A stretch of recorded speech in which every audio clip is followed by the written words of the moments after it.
Hi there, I'm Noah Bradley. This is Handmade House TV, and on this week's episode we're going to talk about bushcraft. So stay tuned.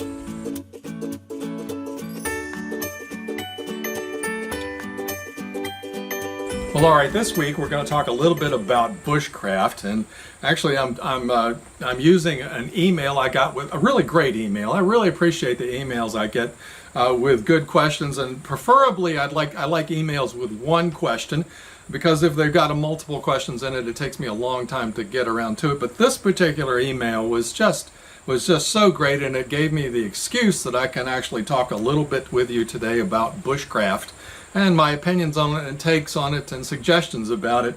And so let me dive into the email, and then I'll do my best to answer it. It says, I would love to build a small log cabin, maybe a 12-foot by 20-foot, just a single room bunkhouse on a 10-acre piece of land that I have in the mountains of northwest North Carolina. Something that is more or less a test run, as I love woodworking and I love bushcrafting. Something that I can use as a little hunting camp. I have a lot of tulip poplars that are super straight and tall and perfect diameter for a little log cabin. I'm wondering if I should harvest them this winter, debark them, seal the ends, stack them off the ground, and maybe use black locust between them and the ground, and then tarp the top. I'm wondering if having them seasoned for a couple of years outdoors is better than getting right to building the small cabin with green logs. You happen to be one of the few who happen to mention tulip poplar as a possible tree for log cabin use. Thank you, sir. Okay, so we've got there's probably a dozen questions in here, and let me see if I can dive into them. First of all, he mentions that he loves bushcrafting, and I love bushcrafting. I think bushcrafting is the coolest thing in the world. I can't help but stop and pause and watch any video that talks about bushcrafting. When I watch television, it's not uncommon for me. That's a particular kind of show that I'm prone toward being lured into, whether or not it is a lone or a survival type show. There's something very appealing to me and a large percentage of people about the idea about finding yourself alone in nature, and how do you survive in nature? How do you make the most basic shelter and create your own fire to keep warm? How do you feed yourself, and how to craft basic things for it? So I fully understand the draw. One of my favorite books in the top two would be Robinson Crusoe, and I love the idea of a man being on an island just with his raw wits and the natural materials, and being able to work with it. There's a wonderful appeal to that, and so I know that I'm not alone in mentioning that. And I think that if you were to examine the heart of bushcrafting, what is it all about? And it's basically our need to connect with nature, and to spend time in it with the most basic elements there are, the most basic tools, as limited supply as possible, and to experience our roots, where our nature is, and to see whether or not we can still be independent creatures and not rely entirely upon this system of government and comfort that we have today.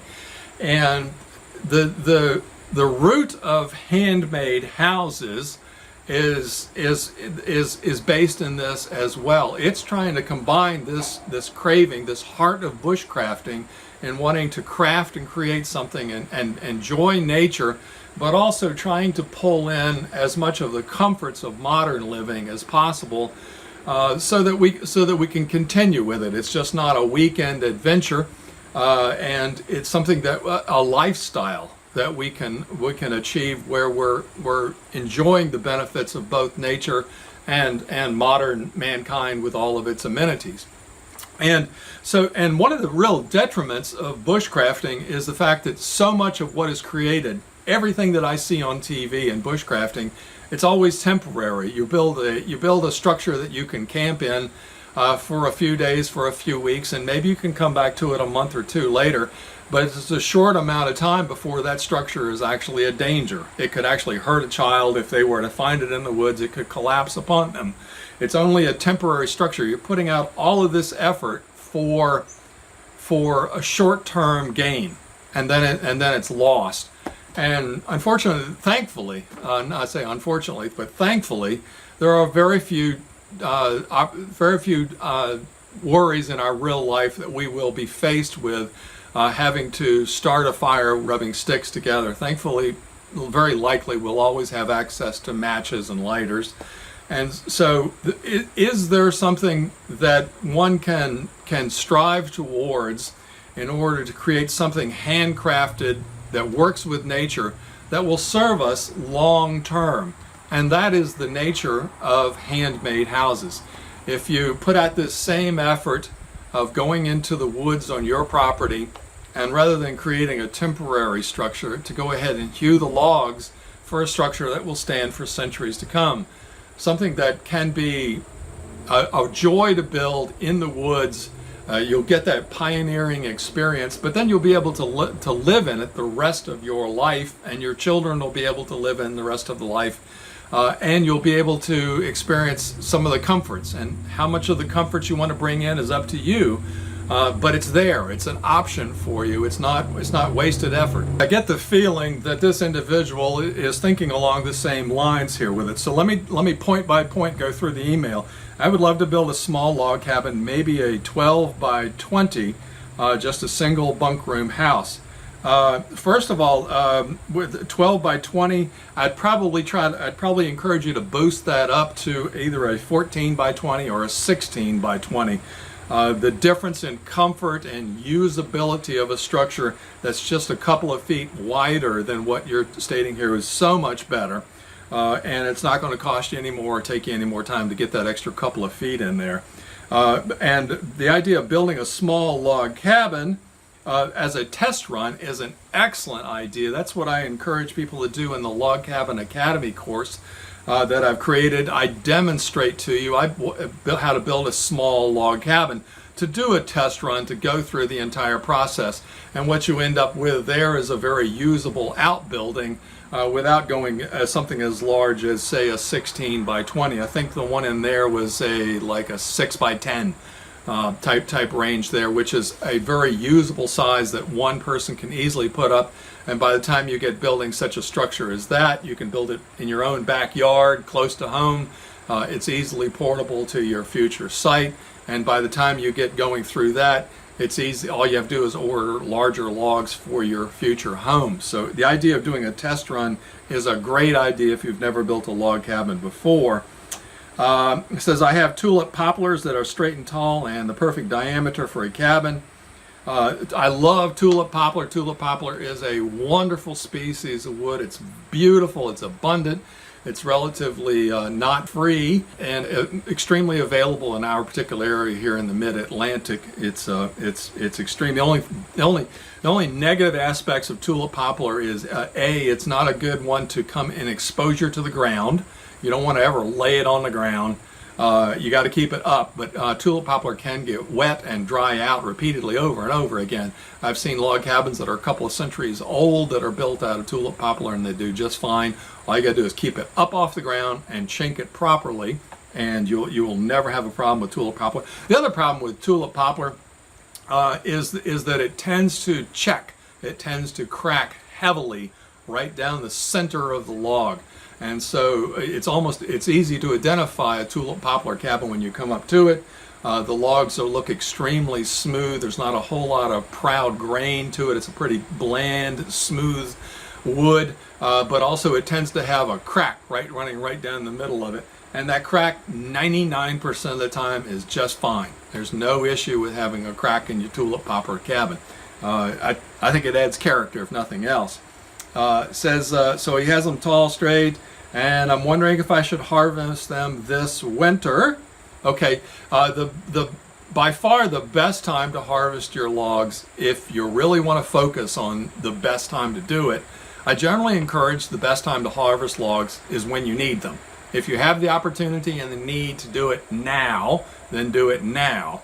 But if you have a lot more freedom in determining that, and you want to harvest your logs, the best time to harvest them is any time that the sap is not running in them, which means when the trees have lost their leaves and before the sap starts running in the spring. Now, if you're familiar with maple syrup, generally sometime in February is when people tap the trees in order to get the maple syrup out of them. So the sap starts running before spring, before the leaves get there. So in the mid-Atlantic, probably the best time to harvest trees would be anytime between November, December, and January. If you want to stretch it back a little bit further, you can go October, November, December, January. Much into February, and you're starting to get the sap running again. Now, the problem with cutting it outside of these months is that the sap is running, the water is running, the logs are wetter, they're heavier, there's more water in them that needs to dry out. And also that because of this water and because of the sugar that's flowing within the tree in order to feed the leaves and the buds and the flowers, is that it means that there's more food there for insects to eat. There's more food there for mold and mildew as well. But there's also a benefit to having this water flowing for cutting it out of the seasons, and that is that the logs are so wet that the bark tends to pop off of it. It tends to just slide off of it real easy. And whereas during the wintertime, when the trees have reduced their moisture content, they tend to hold a lot more tighter to the bark. So when you want to cut your trees and you cut them in the wintertime, you are going to have a greater issue with dealing with getting the bark off of them. You want to get this bark off of them as quick as possible. So saw your trees during these winter months. Cut them down, saw them up, saw the faces top and bottom, inside and out. Do not cut the top and the bottom. The top and the bottom you want to immediately pull out your draw knife and shave this bark off of them. Now, okay, so the next question is, do I want to seal the ends? And this is a subject that's talked about a lot from woodworkers as far as applying some kind of sealer on the ends of logs, on the ends of lumber, in order to keep them from drying out. That the end grain, the water drains out of, is absorbed out of, leaches out of the end grains a whole lot more than it does the surface of our logs. And therefore excessive drying goes on in the ends, and the ends tend to pop open. And there's loss associated with the logs because there's such a drying thing. So a lot of people, particularly in the lumber industry, will like to apply a sealer on the ends, either a wax or paint or oil, or even there's some special products made for this particular application. And I've experimented with this over the years, and I swear I have never noticed it doing me any good whatsoever. It has been a waste of my time and expense in buying these products and applying them. I've never gotten any benefit from it. I've never known historically, I've never experienced where this was done in any capacity. You might try it and have better success with it, but I would be willing to wager a small wager that chances are you'll be wasting your time to do it. Now, if you cut down tulip poplar, if you cut down any wood, you're going to have a little bit of popping more on the end grains. There's no doubt about that. How I always take care of it is I always make sure and cut my logs longer than I need them. I always count on being able to cut off this extra end that is cured a little bit. Also, it's nice to have longer logs when you're actually building your log cabin, that you'll be able to adjust and get the prettiest lengths of it. So I always cut my logs at least a couple of feet longer than what I intend to need on the log cabin. If I was cutting tulip poplar, I would be tempted to cut the logs 4 feet longer than my cabin that I'm going to build, just so that I can, at the last possible moment, probably after I build my log cabin, be able to cut these waste ends off of it and end up with a better product as a result of it. Now, I've pointed out many times in the past that historically, almost every log cabin that was ever put up, that was ever built, was built using green logs. There's a lot of phobia, there's a lot of fear in using green logs, that it's going to shrink up and we're going to have major problems with that. And it's a valid concern to have. The only thing I can say is that the vast majority of the log cabins I have built throughout my career, I've used vintage salvage logs, and clearly they've already settled and dried out as much as possible. But I have built a few log cabins out of green logs. I built one in the Log Cabin Academy here, and I built them out of just as green a logs as I possibly could, and I put it up as fast as I could. And I was startled at how little that log cabin has shrunk in the 2 years since I built it. I think it's an overblown situation as far as that goes. If I were you and I wanted to build a log cabin out of it, I would go ahead and harvest my logs. I would saw the faces inside and outside. I would go ahead and notch my log cabin. I'd go ahead and let it start curing in that particular way. There is no better way to store your logs than to have them sitting up, exposed to the weather, with air being able to circulate inside and outside of the log cabin. You'll find that you'll end up with a much more even aging, a finish, a patina to your logs than if part of it is inside of your home and part of it's outside. Some of it's exposed on the north side, some of it on the south side. It's a good idea to go ahead, get your logs, and go ahead and erect them either in your permanent location or in a temporary location, and then move them to its permanent location when that time comes. So start harvesting your logs now and go ahead and stack them up now. It says, I wonder if I should harvest them, stack them up. It says, and then put black logos between them and up off the ground and tarp the top. First of all, you definitely want to keep them up off the ground if you're not going to go ahead and build it into a log cabin. Second thing is, there's no need to use black locust between them to prevent rot. You just need to put some kind of strips between the courses of logs so that air can circulate around them and that the logs are not touching each other in any way. And then I did a great video here how to cover up your lumber. Maybe in the last 6 months to a year. Just go ahead and search back through my videos and look for how to cover up your materials and how to put a tarp over top of your pile. If you follow all of my recommendations in that particular video, you'll be in great shape. Wondering whether or not to seize them for a couple of years. You can do that if you want to before you put your log cabin up. It's up to you. All right. I think we handled everything there. To summarize it, to make sure that I didn't insult bushcraft in any way, I love bushcrafting. It's the coolest thing in the world. If you want to take it to the next level, if you want to be like the settlers, the original pioneers who ventured into the woods here in America, they had nothing but the tools they carried with them, and they built the structure. That very likely the first thing they did was some form of bushcrafting in order to stay warm, in order to cook their meals, in order to survive the night.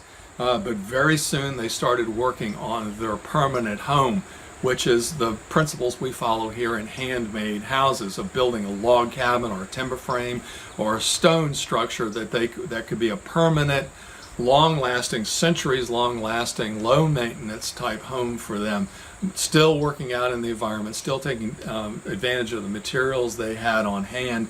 And myself, in my own particular career, what became handmade houses is that I took this fundamental building technique of our ancestors, of working with nature, and I've just tweaked it a little bit, made use of anything that's modern that has an advantage in order to pull that back in, such as chinking, where it used to be the log cabins were chinked almost annually.